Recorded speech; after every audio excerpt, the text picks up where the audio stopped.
Alright, so I was working on taping up some of the wiring and stuff in the engine bay, cleaning it all up.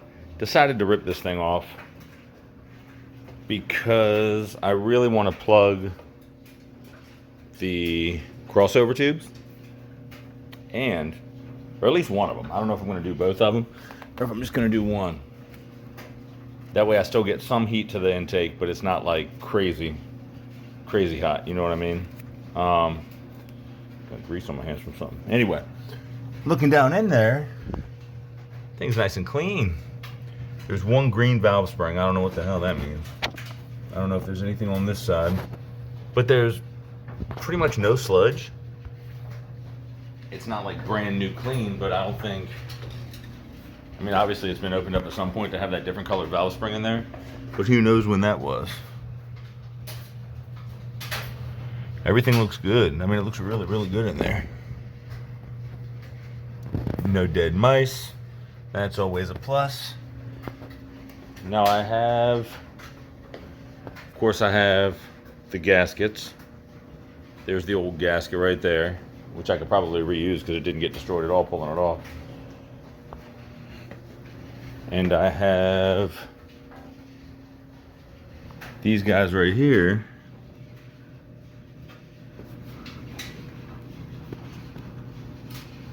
Come on, you show up. There it is, $49.49. I have two of those. One and two.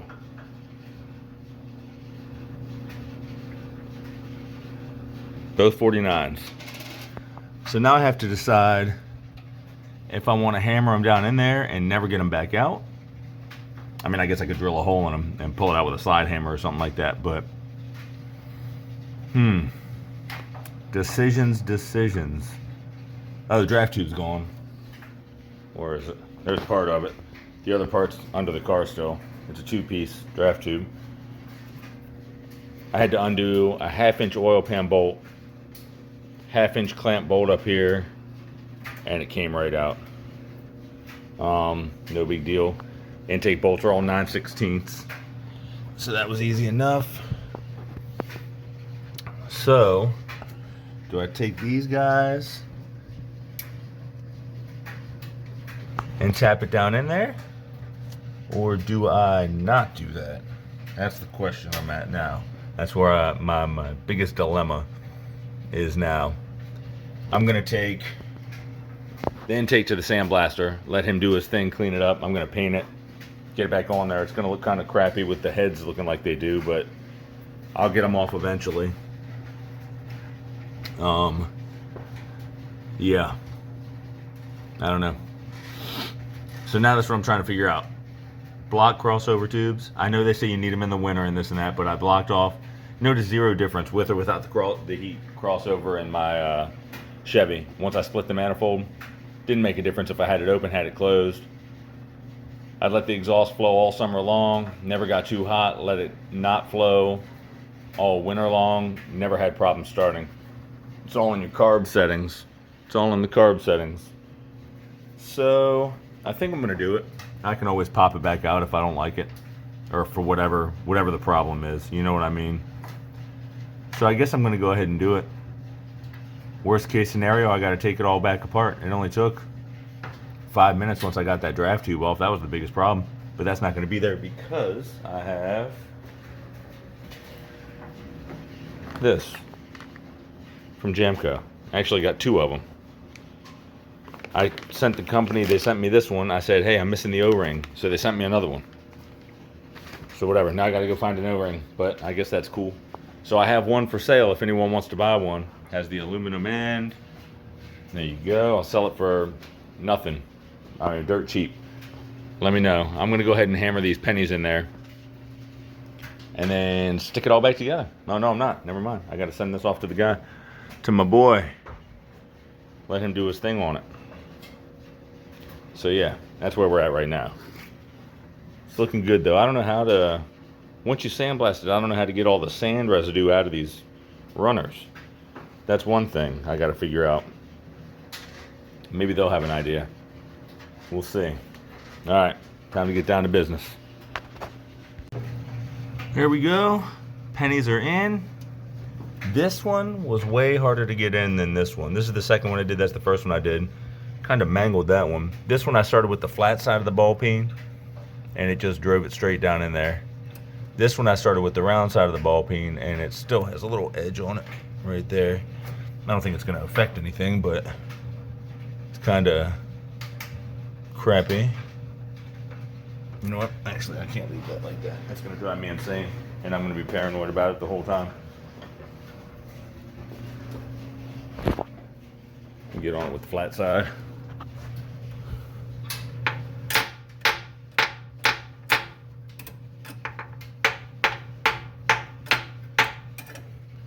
It's not.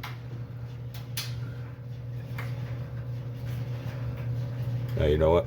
That's some embedded. Where'd that screwdriver go? I lost my screwdriver now. There it is. That's some embedded copper or steel or whatever these wheat pennies are made out of into the cast iron block. There we go. Get out of here. Get out of here. There we are. Okay, that's good now. Kind of.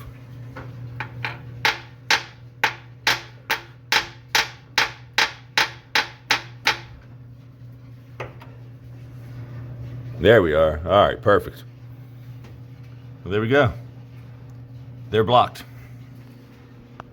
So I got to take this to the sandblaster and talk to him, either the sandblaster or the machine shop, one of the two, and see what they can do to get me clean and ready for paint.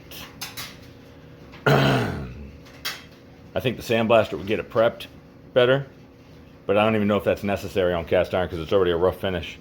So maybe I'll just take it up to the engine shop and let them hot tank the stuff out of it and clean me up real good. Yeah, I think I'll do that instead. And then we will be in business. So I got to get back under here, put that oil pan bolt back in before I forget, even though that bad boy's probably on there solid. I'm going to throw the intake gasket on here just to kind of cover it up a little bit. And that's that for tonight. There we go. She's back, baby. There it is. Cleaned up. Ready for paint. Got the studs out. I'm about to tape it off and get to work. Still undecided on, I don't know if I should run this fuel pump or not. I think I'm going to, because I really don't want to put a plug inside the bushing. In case I change my mind, then I got to get it out of there, which is probably not easy. But yeah, this thing looks great. So I'm going to go ahead and tape it up real fast and then paint her. All right, it's all taped up. I found that a brake cleaner lid, the plastic cap that goes on it, is the perfect diameter for the draft tube hole. I cut it down a lot because it was blocking that hole. But it goes right in there and kind of lodges itself in there. And there we have it. I'm debating on painting these or buying stainless bolts. I don't know how that would react with the cast iron block. I don't want them to corrode. I'm not sure. I have to look into that real fast. And I'm painting this fitting black as well. So that's what I'm going to look into next. I'm not painting tonight because it's like 11 o'clock. And I don't want to paint in the garage, have the paint go in the house, you know. So I guess I'm going to wait until Monday. Blast this with the paint. Let it dry all week. The week after, I'll put it back on. Bolt everything up. Boom. Good to go. I wish I could repaint this with the satin black that I'm using now. Or the flat black, rather. But it turns out freaking perfect. It turns out satin. This is flat black. And it turns out satin. Now, this is not that big of a deal because it's going to be pretty much covered. But the rest of this has got to be done. But I'm going to look into those stainless bolts. And I'll probably get the caps, if I can find it, the bullet caps or whatever. because I definitely want to get them for the cylinder heads. I want to clean those and do something. It's going to look kind of crummy, but I don't want to pull them off just to paint them. You know what I mean? And I don't want to throw paint on them in there. So I don't know. If I could get them clean, if I knew the paint would stick, I'd paint them in the car. I'd just mask everything off and paint them, but whatever. So that's where I'm at now. Got to prime, got to paint, got to bolt on, got to run. First coat of primer is on. That's just the light coat. I'm going to go a little bit heavier on the next one, and then I'm going to bang it out with the black. And there's one of the spark plug wire holder brackets. I guess the machine shop lost the other one because I gave them two. I got one back. Not a huge deal. I think one should be sufficient. Whatever. So there it is. Getting it going. All right, first coat of paint is on. I try and go light, but it ends up going regular. It wasn't supposed to have this much coverage, but whatever, it does. And it looks good. I mean, as long as it doesn't start running, I'm cool. So there's one, got two more to go. This is what I'm using because it works really well. It's perfect sheen. The satin paint was gloss. The GM satin was like high gloss, and it looked like crap on that oil bath air filter. I didn't like it at all. Not why I got rid of it, of course. I couldn't close the hood with the carb spacer. And the carb spacer I 100% want to run. So there we go, two more coats. Intake's done, slapping it back on. Coat number 2, done. Looks fantastic. One final coat to go, and then it dries for 3-4 days. I'm going to order a set of stainless bolts. I was going to paint the bolts that came out, but they were so corroded and nasty, I'm not going to bother with it. The paint's just going to chip off if I throw a socket on there. So I'm going to order stainless, make it look decent. All right, so I'm going to throw the last coat of paint on, and then the intake, done. All right, time to put her back together. I made two, I don't know how necessary this is, but I made 2 alignment dowels out of just 2 random bolts I had. Cut them down, cut some slits into them to get them out with a screwdriver. So we will toss this manifold on there now. I was gonna grease the gasket, but I really don't see ever having to pull it back off as long as I own the car. I can't see why I ever would. The pennies are right there. So it's gonna crackle, and that's what I want. So there we go. Time to get it on. And there it is, it's on. I have to hook everything back up, obviously, but that's how it's gonna sit right here. Air cleaner's dusty as crap from pollen, but it looks good. Manifold's bolted on. Of course, I wrecked the paint on the master, or on the manifold, putting it on. But I'm getting the chrome nut cover, so hopefully it hides all the chip paint. Wish I could do the heads, but I'm not pulling them to paint them. There's the spacer that caused me to sell the oil bath air cleaner. There's the new air cleaner, carbs on, everything's good. I need to figure out what to do with the rod. I don't want to cut it and have it bouncing around in there on the camshaft. And I want, if my electric pump goes out, I want to be able to hook up the mechanical pump and have me get home. You know what I mean? So that's the plan. So I got to figure that out. I don't know if I can take this off, this little cap off, but then it'll still be touching that arm. Definitely don't want to take the entire inside of the pump apart, because that'd be ridiculous.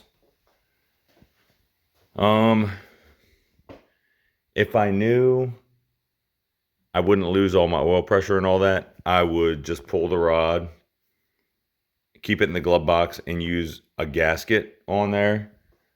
So if I need to, I can just unbolt the mechanical pump with the 2 nuts right there.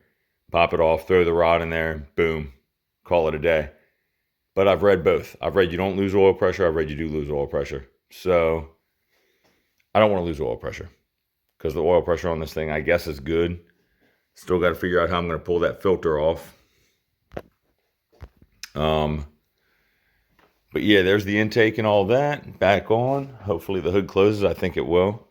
I almost guarantee it will, actually. If somebody has an idea on how to pull this oil filter, see how the bracket is? I can get a wrench on the bolts. The other side, the third one back here is the same way. I don't know. I can loosen them, but at 80 foot-pounds, how am I going to do that with a wrench? I guess I could tap it with a hammer and get it loose. And then the question comes up, if I take out 3 of the head bolts in a triangle, is that going to screw up the seal? They've probably been on here since this motor was built, so I doubt it. But I'd hate to find out the hard way that I just wrecked the whole head gasket. Messing around trying to remove an oil filter that doesn't necessarily need to be removed. I just don't like it. That's the only reason I want to take it off. So if anybody has an idea, let me know. If I can pop it off, I'm popping it off. That'll be another video. If not, then... Oh, also, if anybody knows about the oil pump push rod, or fuel pump push rod, rather, let me know. Because if I can pop that rod out of there, slap the fuel pump on there, and if necessary, pop it off and throw that back in there, I'm golden. But anyway, there we go. That's how it's looking. I'm going to order my chrome nut covers now for the intake and for the head. Speedway has them $50 for the set, for all of them. So, there we go. We're getting there.